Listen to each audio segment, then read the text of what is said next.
오늘 우파 교육감 후보로 조전혁 후보로 단일화가 이루어졌습니다.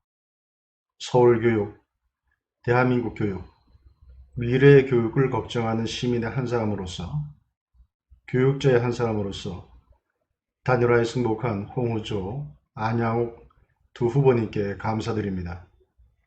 또한 개인적으로는 전임 조희연 교육감을 직권남용으로 고발하여 공수처 1호 기소 및 유죄 판결을 끌어내는 단초를 제공했던 한 사람으로서 감회가 새롭습니다.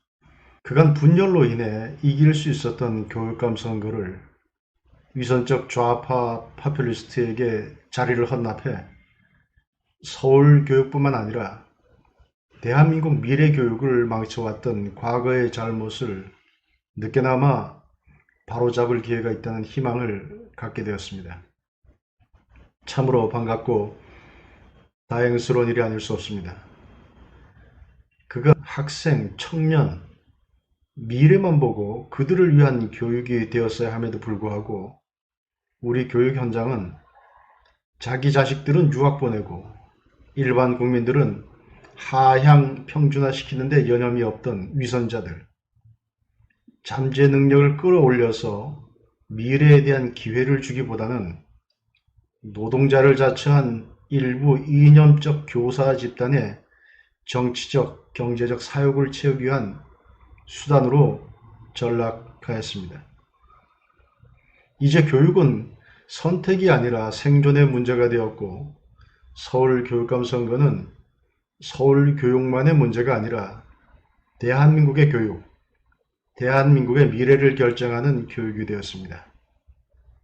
교육의 대상도 초, 중, 고를 넘어 이제는 성인, 전인 교육을 생각해야 할 때가 되었습니다. 교육은 실용적인 평생 직업교육, 지성을 갖추어 민주주의를 할 만한 시민들을 만들어내는 참된 교양교육으로 바뀌어야 하고 이 중심에 서울의 교육이 있어야 합니다. 교육 정상화의 책임을 맡겠다고 나선 조전혁 후보는 이제 교실을 넘어 시민까지 봐야 합니다. 학부모의 지위를 벗어나면 더 이상 교육에 관심을 갖지도 않고 교육을 받지도 않는 풍토를 바꿔야 합니다. 초, 중, 고 교육은 인공지능의 영역이 확대되고 사회경제적 변화가 일상이 된 현실에서 학생과 청년이 미래에 기술이 대체할 수 없는 자신만의 기회, 인간으로서만이 느낄 수 있는 정체성을 충족시킬 수 있는 경험을 제공해야 합니다. 1인 1기의 교육을 서울에서부터 할 필요가 있습니다. 이스라엘, 싱가포르, 일본, 핀란드 등 찾아보면 우리가 모델로 삼을 만한 것들이 많습니다. 우리 현실에 맞게 그리고 늦지 않게 도입해야 할 것입니다. 대한민국 전반의 인성을 타락시킨 원조 이해찬은 뭐라도 하나만 잘하면 대학 갈 수 있는 교육을 시키겠다고 했지만 그 결과는 줄넘기 하나도 과외를 해야 하는 교육 현장을 만들어낸 것이었습니다. 이제는 뭐라도 먹고 살만한 기회 하나는 고등학교 졸업 전까지 몸으로 체험하고 경험할 수 있게 만들어야 합니다. 또 새로운 교육감은 필요하면 재정적 기득권도 과감하게 먼저 내려놓아야 합니다. 그 중에 하나가 불합리한 지방교육 재정교부금을 대학과 나누겠다는 제안을 먼저 할 수 있어야 합니다. 1972년에 만들어져 내국세의 약 21%에 가까운 돈을 기계적으로 떼어 초중 고등학교에 주어온 것이 무려 52년입니다.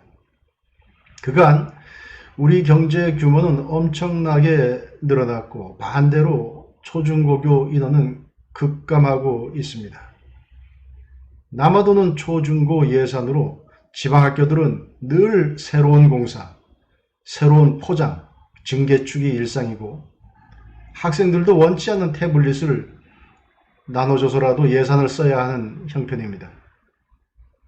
지방 어느 초등학교 학생 한 명당 한 끼씩 학비로 37,000원이 잡혔는데 대학생들은 1,000원에 한 끼를 제공한다고 궁상을 떨고 있습니다.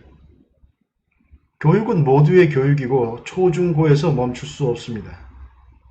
대학까지, 또 대학 이후의 교육 경쟁력이 개인의 경쟁력이고 국가의 경쟁력이며 교육감이라면 이런 것까지 봐야 합니다.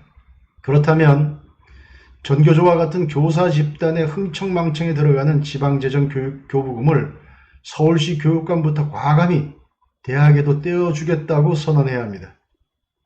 이런 발상은 돈 맛을 아는 좌파 유선자들, 교육 장사꾼들에게서는 기대할 수 없습니다. 새로운 서울 교육감은 그간 소홀했던 시민의 평생 직업, 교양교육, 대학까지 염두에 둔 교육재정의 운영, 1인 1기로 학생들의 미래 기회를 보장해주는 정책을 다듬어 서울 시민의 선택을 받기 바랍니다.